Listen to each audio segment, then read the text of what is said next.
If Gaza is to have any future as a Palestinian entity, its young people are not brought up to believe their purpose in life should be the annihilation of their neighbors. The Hamas had 18 years.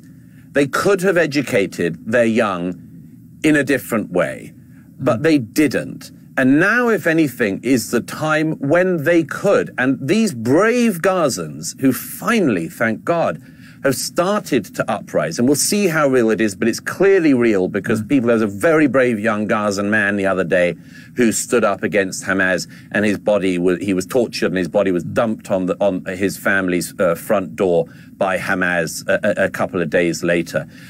We'll see if these protests have any results. But one thing that is important to remember is it's perfectly likely, in fact, it seems overwhelmingly likely to me, that these protests against Hamas that are trying to kindle in Gaza, it's not because these are people who you and I, the average American or Brit or anything, would love to sit down with. It's that they have decided they've had enough of Hamas's rule, because it was Hamas's rule and misrule and its corruption and then its starting of a war that has led the people of Gaza to this terrible position.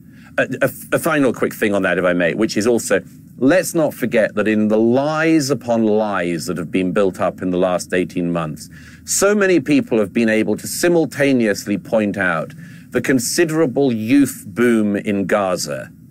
And they're the same people who have been saying since 2005 that the Israelis are committing genocide in Gaza. Choose, guys. Choose which of these things is true, because they can't both be.